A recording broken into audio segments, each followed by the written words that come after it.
Sourcery. Page 6. By Terry Pratchett. Read by Liam Clark. "I know," said Carding. "You know who the boy is." Spelter's lips moved soundlessly as he tried to foresee the next bit of the exchange. "You can't be certain of that," he said, after a while. "My dear Spelter, you blush when you inadvertently tell the truth." "I didn't blush." "Precisely," said Carding. "My point." "All right," Spelter conceded. "But you think you know something else." The fat wizard shrugged.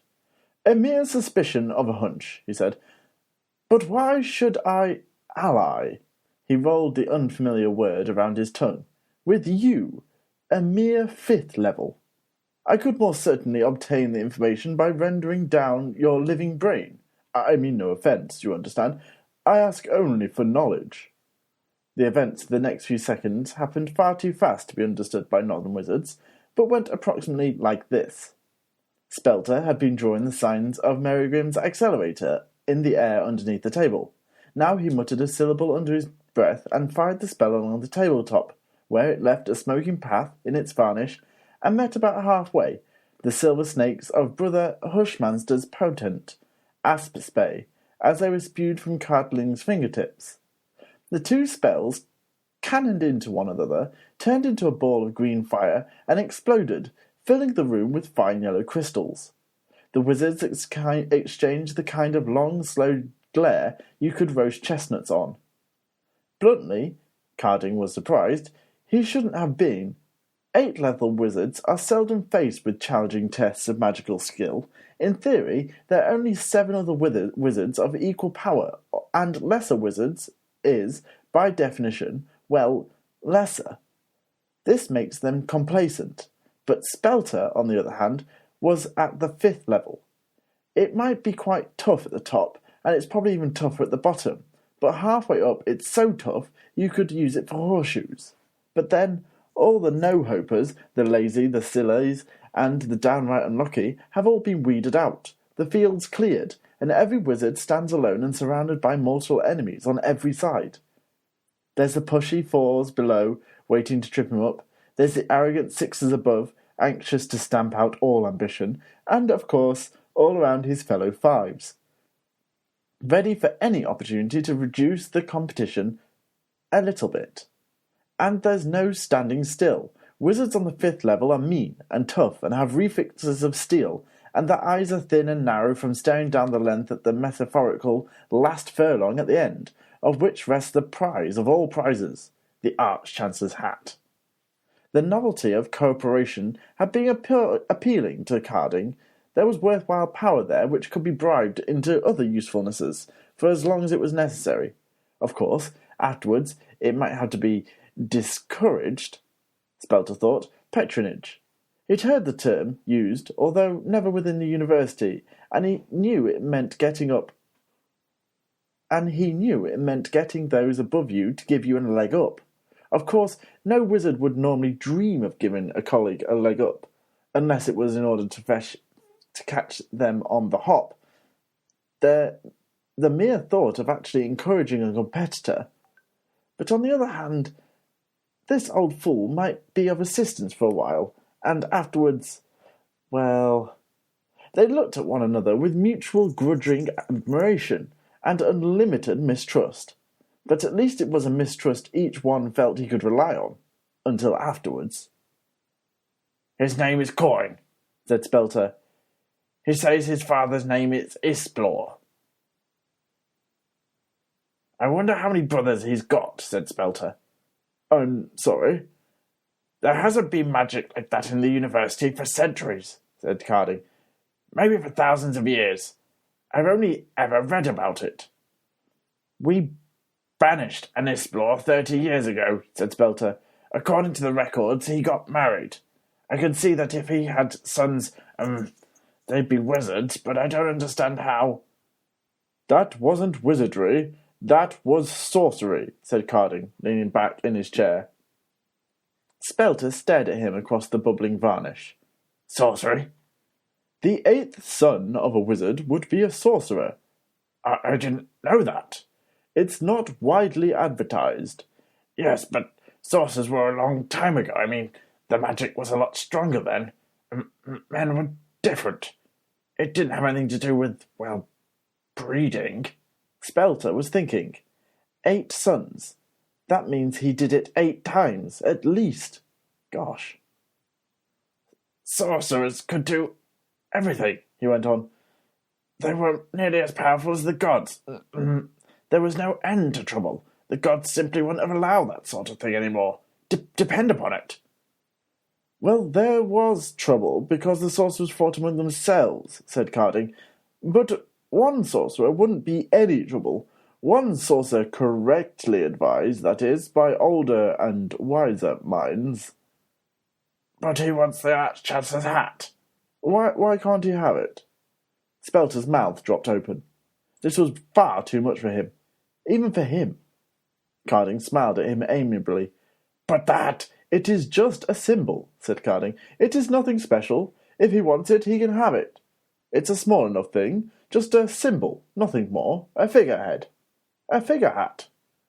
Figure hat? Worn by a figurehead. But the gods chose the Arch-Chancellor. Carding raised an eyebrow. Do they? He said, and coughed. Well, yes, I suppose they do, in a manner of speaking.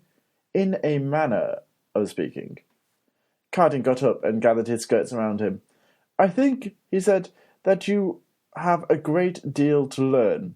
By the way, where is that hat? I don't know, said Spelter, who was still quite shaken. Somewhere in, Viriad's apartments, I suppose. We'd better fetch it, said Carding. He paused at the doorway and stroked his beard reflectively. I remember Isblor, he said. We were students together, wild fellow, odd habits, a superb wizard, of course, before he went all bad. Had a funny way of twitching his eyebrow, I remember, when he was excited. Carding looked blankly across 40 years of memory and shivered. That, he reminded himself. Let's find it. It would be a shame if anything had happened to it.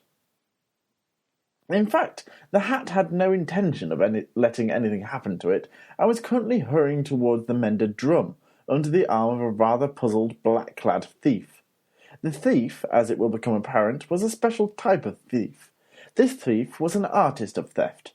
Other thieves merely stole everything that was not nailed down, but this thief stole the nails as well.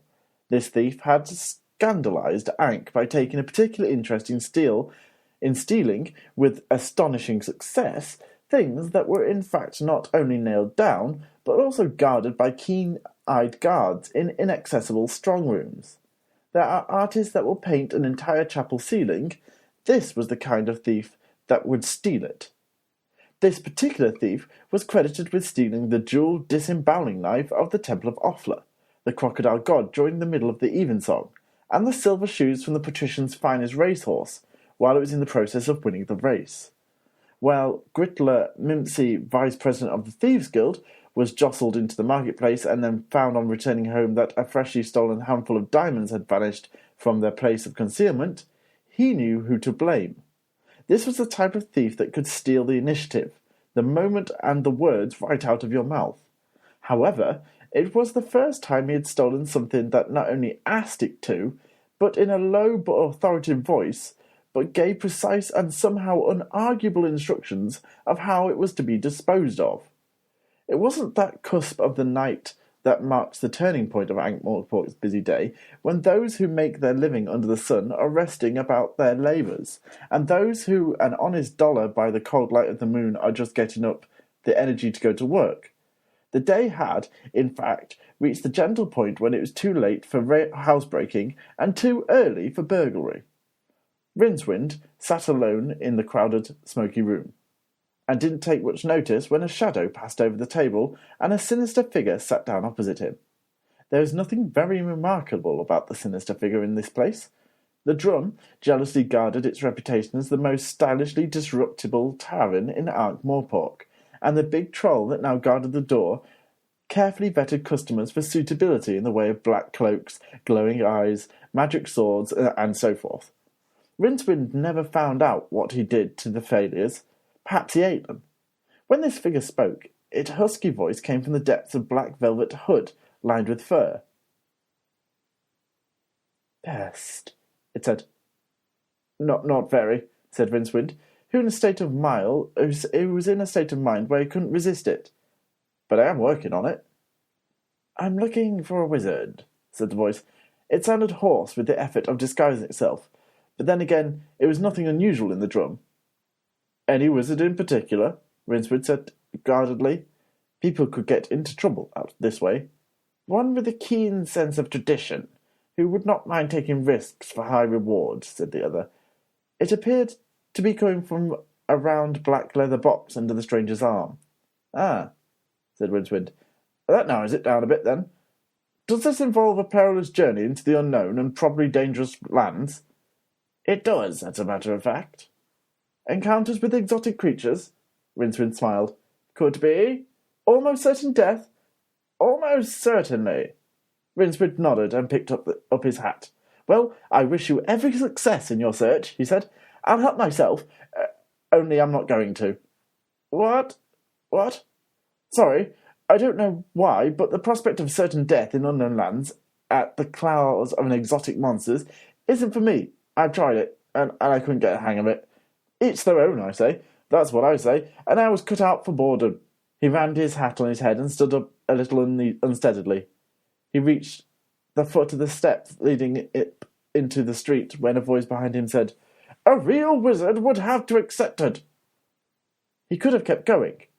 He could have walked up the stairs, out into the street, got a pizza from the collection takeaway in Sniggs Alley, and gone to bed.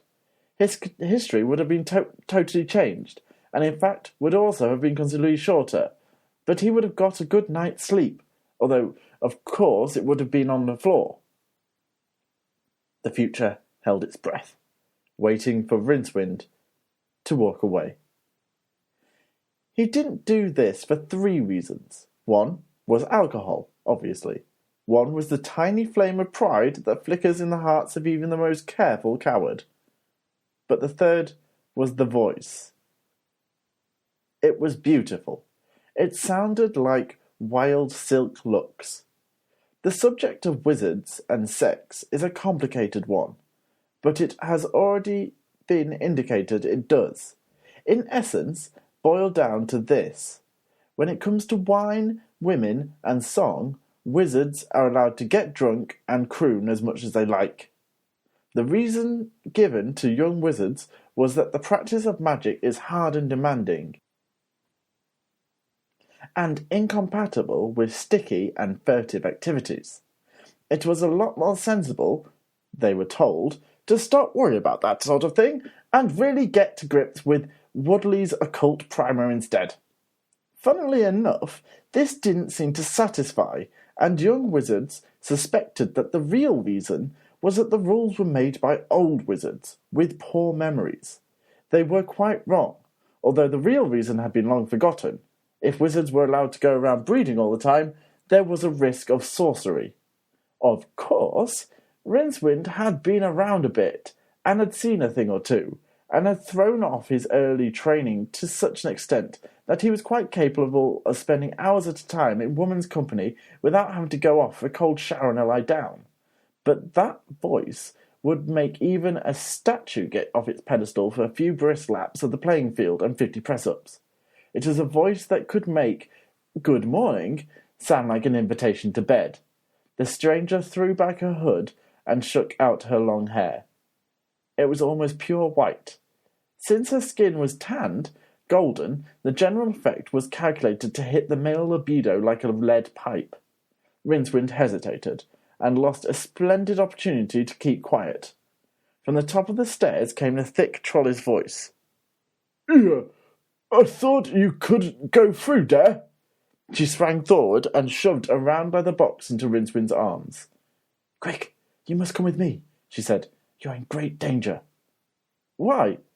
"Because I will kill you if you don't." "Yes, but hang on a moment. In that case..." Rincewind protested feebly. 3 members of the patrician's personal guard appeared at the top of the stairs. Their leader beamed down at the room. His smile suggested that he intended to be not only the one to enjoy the joke. "Don't nobody move," he suggested. Rincewind heard a clatter behind him as more guards appeared at the back door. The drum's other customers paused with their hands on assorted hilts. These weren't the normal city walks, cautious and generally corrupt. These were walking slabs of muscle, and they were absolutely unbribable, if only because the patrician could outbid anybody else. Anyway, they didn't seem to be looking for anyone except the woman. The rest of the clientele relaxed and prepared to enjoy the show. Eventually, it might be worth joining in once it was certain which of the side was winning. Rincewind felt the pressure tighten on his wrists.